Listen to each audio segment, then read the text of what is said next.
Who are you actually? If you would have to introduce yourself in a few sentences, how would you do that? Well, first of all, welcome to this crystal cave. I'm sure this is a first for you as it's a first for me. It is. How would I describe myself? Well, years and years ago, I was what is called a mainstream journalist. And there were constraints, obviously, in what you could write, what you could say, the areas that you could go into. And there were things called editors saying, that can get in, that can get on air, that can't. I'm still a journalist, but I have no constraints. I don't have anyone telling me where I can go and where I can't go, what I can investigate and what I can't investigate. And thus, I am doing the job that if the mainstream media did the same without constraints, we would live in a very different world, because we would know things about what is happening politically in terms of finance and endless other things that we don't currently know. And it's kind of interesting and so appropriate that we're talking at this time when emails leaked by WikiLeaks have confirmed the themes of so much that I've been writing about over the years, not least the Clinton family that I've been exposing since the mid-1990s, and how what we call democracy is actually a farce. When we talk about your predictions, you've made many predictions or prophecies, if you will, over the years. What has become true specifically? Well, first of all, very topically, I said in the 1990s that the plan was for a third world war. And this would pitch the West against China and Russia. At the time I said that, there was no evidence whatsoever that that was going to be the case. In fact, the evidence was the opposite of that. Things were quite calm. Now, when you look around you, if you do it with an open mind, you can see that pieces are blatantly being put into place to trigger such a conflict. You've got this massive build-up of NATO more and more. So we're already in the middle of not least in relation to Estonia, and you've got this blatant demonization of Russia. You know, I burnt the toast. It's the Russians. I'm late for school. It's the Russians. And, you know, when you see what has come out just through the Clinton emails and the emails of the Democratic Party, and you see, for instance, as I've been saying for so long, that ISIS and Al-Qaeda and other terrorist groups are actually funded and put into place to create an enemy by the West, not least Britain and America. And now we're having it confirmed through these emails that Hillary Clinton knew that Saudi Arabia and Qatar were... Well, there are many people who disagree with your conclusions of these emails. And? What are your conclusions then? Well, when she's saying that she knew that Qatar and Saudi Arabia were funding ISIS and terrorist groups, while she was taking multi-millions from the same Qatar and Saudi Arabia for her Clinton foundation. Do you draw a straightforward conclusion that the ISIS and whatever these fundamentalists are actually, I don't know, established or actually run by the Americans? They are run by the Americans, and they're created by the Americans. And because of compartmentalization, only having people know what they need to know to make their contribution, the vast majority of people, the jihadists, they will not have a clue about that.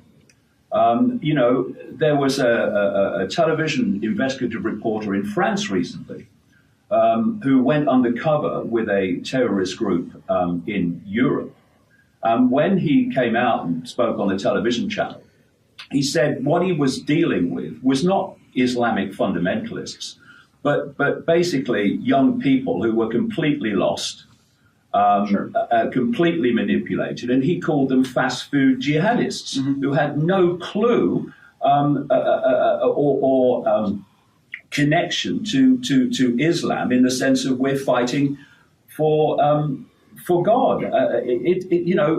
The whole way it's been presented in this black and white way has created these apparent sides when actually the difference between the two is very much fuzzier.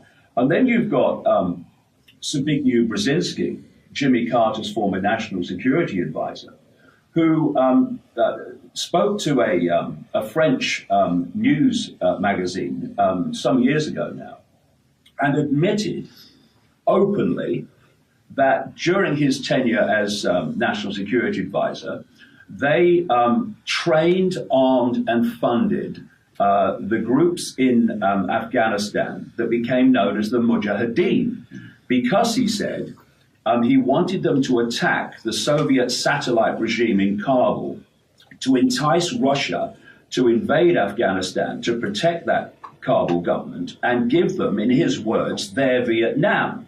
That is precisely what happened, and 1 million Afghans died as a result.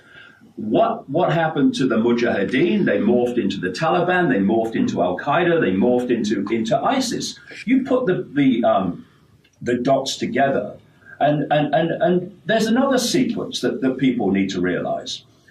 In the year 2000, there was a document published by an organization in America known in the mainstream media as the neoconservatives. That were behind the Bush administration.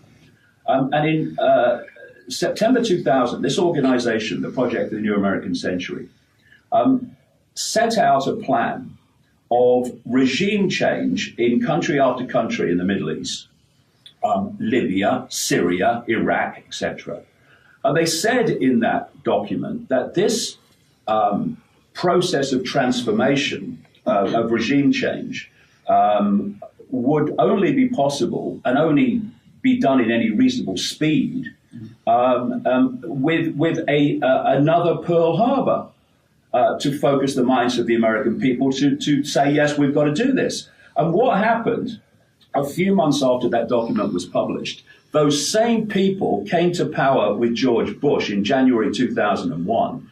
And 9 months later, 1 year to the month since that document was published, we had what Bush called in America the Pearl Harbor of the 21st century, 9/11. As a result of that, that list of countries has been systematically picked off and is still happening in Syria. On the topic of your predictions, back in the 90s, you predicted that the world will come to an end by 1997 by tidal waves and earthquakes and whatever. Look, mate, hold on a second. Right. Now, 20 years later. There's a massive backstory to that, which of course you won't be interested in. If you take what I've been writing in my books since the 1990s and you look at what's happening in the world now, it's extraordinary how the two are the same. And why do thousands of people come to see my events around the world, from all walks of life, from all colours, all backgrounds, all creeds, all income brackets? Because they're crazy, because they're stupid? No, because they have an open mind that says this makes sense to me, or at least I'm going to see if the information makes sense, and it does. And that's why so many people are now interested in my work. Now you can say, oh, let's go back 26 years when I was having a massive mind experience that changed my life, and let's stay there. Let's put that there. Or we can be adult and we can be mature and we can say, look, since this guy started writing books, look at what he's written and look at what has happened. Well, and that's what people are doing. Your opponents say that you predict so many things. You talk about a vast array of stuff that you're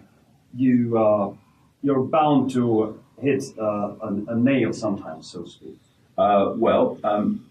Right across what I've been writing about is now being confirmed. One of the things I've been writing about, if you want to go deeper into this, since what must be best part of 15 years, is that we live in the equivalent of a cosmic video game, a virtual reality universe. If you follow scientific thought and you look at some real mainstream people who've come out recently in the last few years who are saying the same. They're saying that that actually is the only thing that makes sense of. Well, they're speculating. They're not. That's proven. Well, to my understanding. Of course. What do you call proof? You have to look at the evidence and then conclude: do I think the evidence is substantial enough for me to start to encompass this? When you've got mathematicians and physicists like Max Tegmark at the Massachusetts Institute of Technology coming out and pointing out that the physics of our reality is the same as the physics of a video game. When you have other mainstream scientists coming out and saying the same, this mad guy was saying this ages and ages ago. But this is not about, I said this and so look how great I am.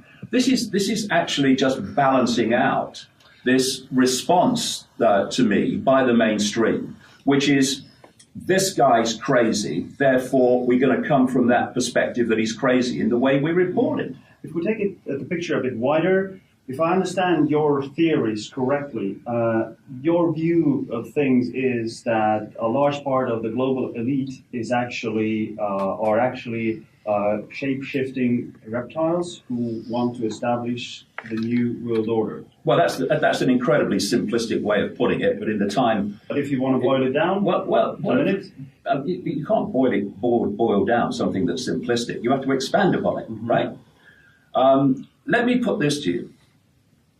According to mainstream science, the electromagnetic spectrum is 0.005% of what exists in this universe. Visible light, which is the only frequency band that we can see, is a tiny fraction of the 0.005%. Humans are basically... Our perceptions are very, very limited. Right. Okay. But I have a hard time agreeing that Barack Obama or the royal family are reptiles. Okay. What research have you done then? Well... I'll tell you. No, mate. Answer the question. How much research have you done on it? I've done 26 years of research in 60 countries. What have you done? Zero. So no wonder you have a hard time getting your head around it. Why? How would you get your head around something you haven't even researched? It's ridiculous. But classic mainstream. The other thing is that according to mainstream science and their projection of the size of the universe, planet Earth is the equivalent, by comparison, of 1/1,000,000th of a pinhead. So, let's put it at very least here, right? There is a vast, extraordinary amount more to know than we know. Thus, people keep their minds open. They actually look at the evidence and read the books. What is the evidence? Can you explain briefly? How did you come to the deduction that many dignitaries or prominent people are actually alien reptiles or half-breeds of reptiles? When you are hybrids, actually, when you are you are researching something and you have an open mind. When you travel to the best part of 60 countries over the last 26 years, you meet a lot of people in many different walks of life. And when you constantly keep coming across people in different countries who are telling you of their experience of seeing people in apparently a human form shift into a reptilian, always reptilian, but non-human form, and then back again. When you then talk to shaman and carriers of ancient knowledge around the world in the native peoples, and they tell you about their legends that say exactly the same. When you talk to insiders who will talk to people like me, because they won't be dismissed and called idiots, they'll be listened to, who actually give you the same story.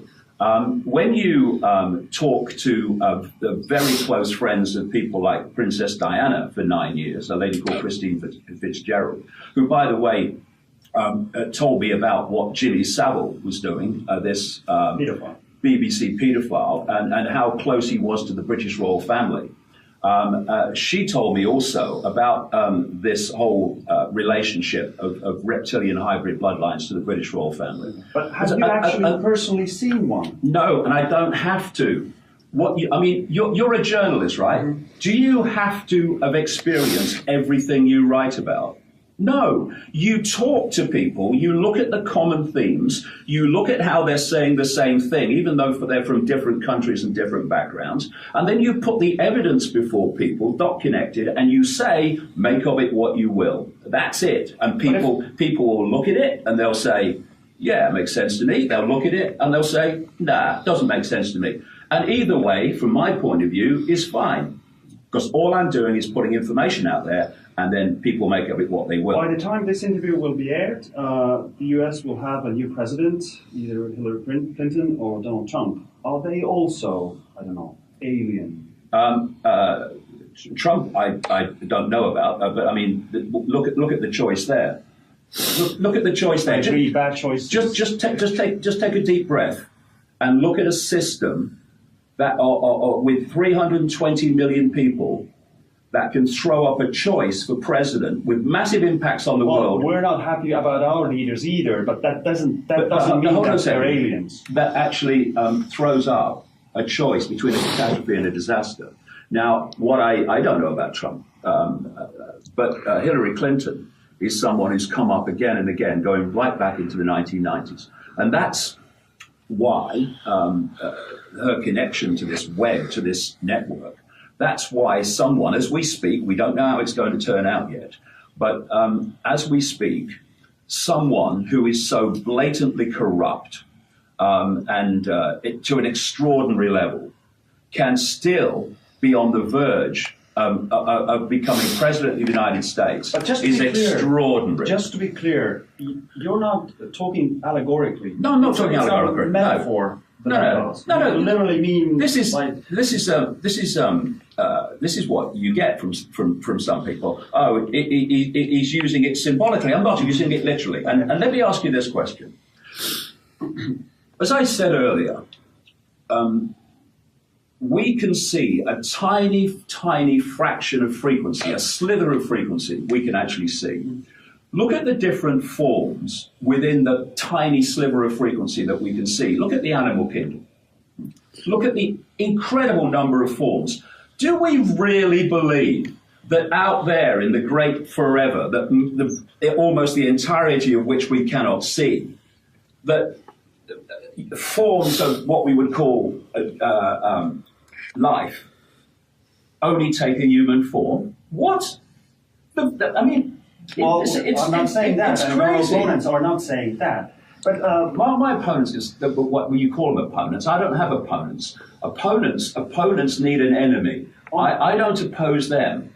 So therefore, there's no opponent. They might think they are, but they're not. On top of the reptile theory, shall we say, pardon for me saying this, you claim that the reality that we perceive is actually holographic. Yeah, more and more scientists are saying that. And it's being beamed to us from the rings of Saturn and hollowed out moon, which actually is an alien or reptile portal or a base. Soviet scientists were saying that in 1970 from the Soviet Academy of Sciences. You're not joking. No, I'm not joking. Reality, mate, look. Is this then, our shared hallucination? Me talking to you, is this real?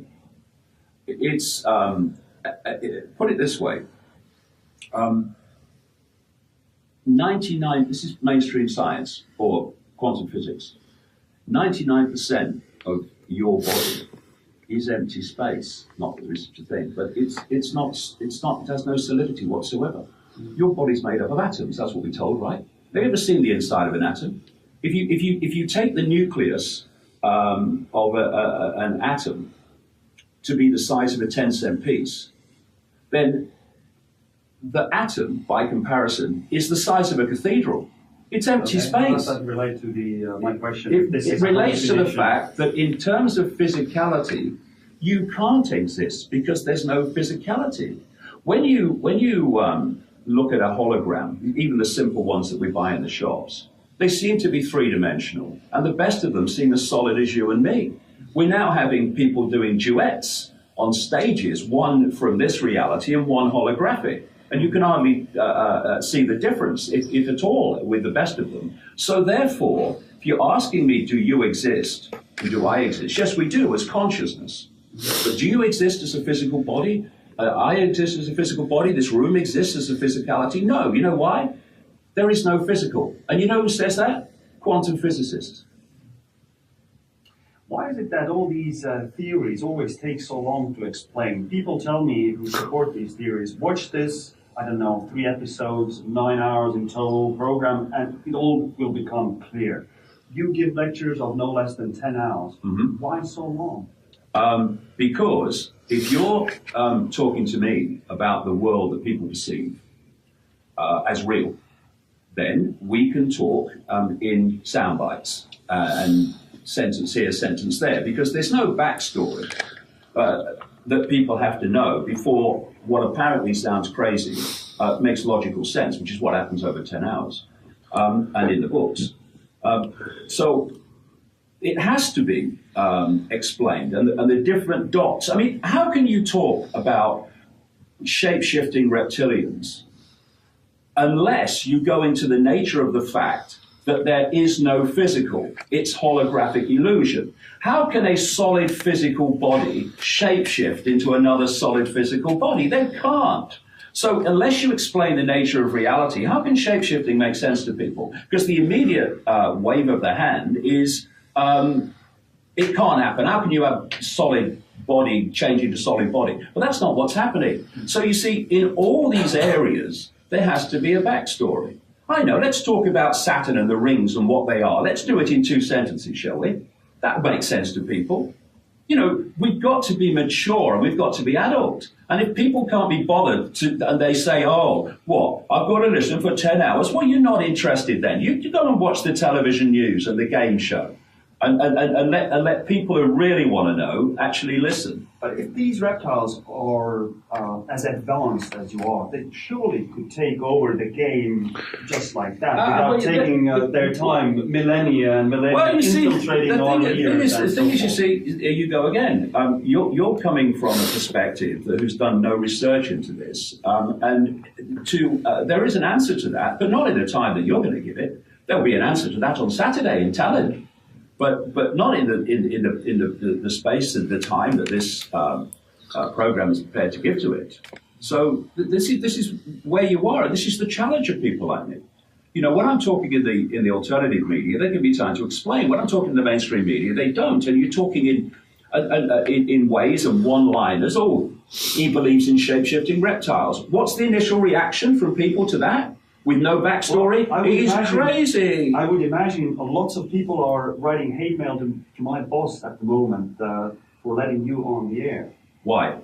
Because they think you're mad. Really? Do you know something? Being called mad by an idiot is a compliment, so I take it. Thank you very much. Is there a special message? You have your largest event in this region, in Tallinn, this Saturday. Is there a specific message for the folks here? For the folks everywhere. You are not your body. You are not your name. You are not your race. You are not your religion. You are not your life story. You are infinite awareness having those experiences. And what's happened to the human race is we've been manipulated to believe our experiences are who we are. Who we are is that consciousness which is having those experiences. The consciousness that stays conscious and expands in its consciousness when it leaves the body at what we call death, which is what's happening to people in a near-death experience. This is why their consciousness continues, because they are that consciousness. And it's just now coming from another perception, because it's left the focus of attention that the body creates, the hologram creates.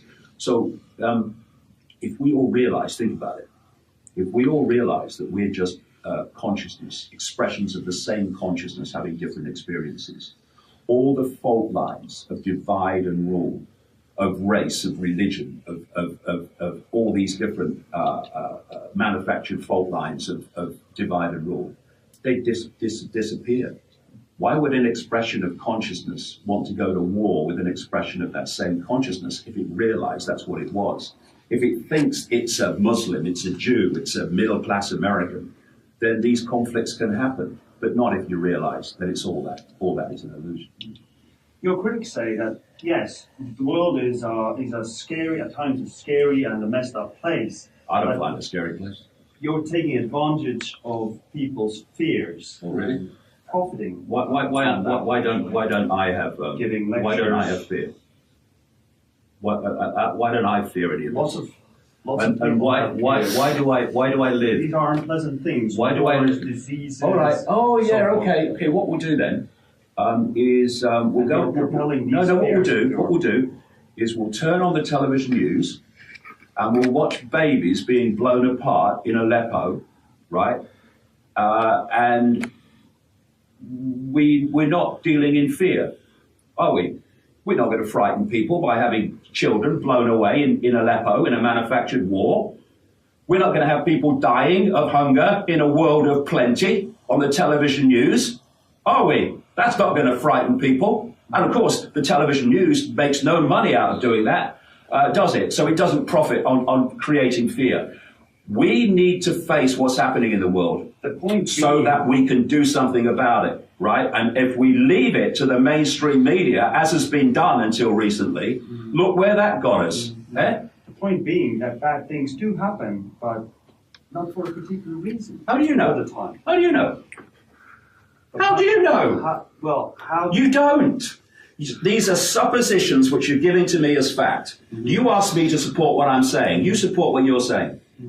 Right? Well, how do you know? How do you know that bad things don't happen because they're made to happen? My personal perception is that, I don't know. Now that's different. Your personal perception. That's not what you said. My knowledge is, or from what I have learned through my 42 years of life, is that if there's a car accident and 3 people die, it's not a lizard conspiracy. Did I say it was? If there's a war, it's not necessarily some sort of a conspiracy. How do you know? Well, I don't know, but over the millennia... Let me just ask you this. I said earlier that a document was published in America in 2000 by the people that then became the key players in the Bush administration, people like Rumsfeld and Cheney and Wolfowitz and Dov Zakheim, the comptroller of the entire Pentagon, calling for a series of countries to be regime changed. It said in that document that to make this happen in any kind of speed, we need another Pearl Harbor, right? Okay, 1 year later, America had what Bush called the Pearl Harbor of the 21st century, and as a result of that, the countries on that list have been picked off, right? Now, do you not think that that's worth investigating? If so, why hasn't the mainstream media investigated it? Well, I believe it has. No, it has not. You're talking to an expert here, mate, on that. I'm on this, all my waking hours, and I have been for 26 years. I know what they investigate and not start. Let me ask you another question. Because you accept, do you, that we were not told the truth about weapons of mass destruction in Iraq, right? Sure, yes. Right? Yes. That there was an invasion based on what was actually a lie, and the knowing lie, that invasion was catastrophic. Hold on, let me finish, then you can come in. It was a catastrophic lie and created catastrophic circumstances for Iraqis. As a result of that invasion, catastrophe has expanded across the Middle East. Okay? Sure. Who told us that there were weapons of mass destruction in Iraq when they knew there weren't? Well, the British and US government, didn't they? Let me put it simpler for you. The very same people, not even the same agencies, the same people that told us the official story of 9/11. Now, okay. as a mainstream journalist, you can have this journalistic schizophrenia that you can accept that you were lied to over a catastrophic invasion and all the consequences that have followed.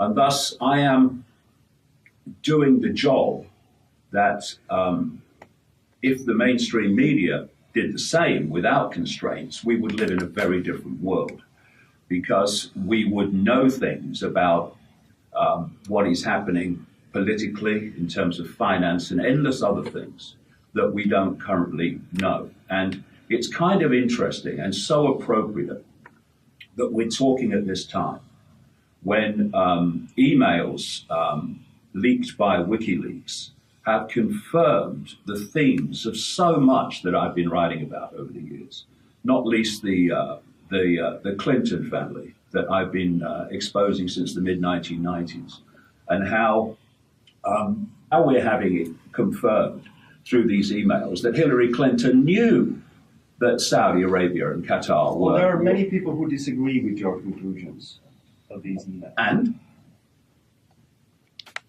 What are your conclusions then?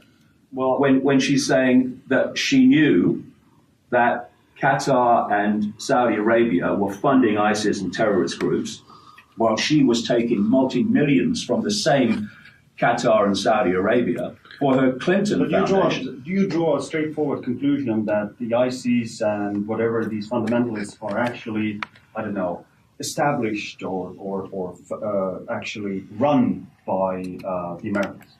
They are run by the Americans, so they're created by the Americans. And because of what we call democracy is actually a farce. But when we talk about your predictions, you've made many predictions or prophecies, if you will, over the years.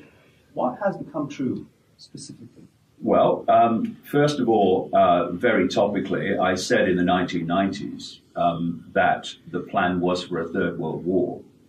And this would pitch the West against China and Russia.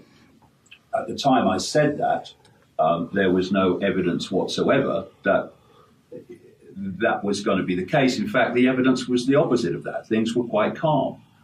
Now, when you look around you, if you do it with an open mind, you can see that pieces are blatantly being put into place to trigger. Who are you, actually? If you would have to introduce yourself in a few sentences, how would you do that? Well, first of all, welcome to this crystal cave. I'm sure this is a first for you as it's a first for me. It is. And how would I describe myself? Well, years and years ago, I was what is called a mainstream journalist. And there were constraints, obviously, in what you could write, what you could say, the areas that you could go into. And there were things called editors saying, that can get in, that can get on air, that can't. I'm still a journalist, but I have no constraints. I don't have anyone telling me where I can go and where I can't go, what I can investigate and what I can't investigate. Such a conflict. You've got this massive build-up of NATO more and more. So we're already in the middle of not least in relation to Estonia.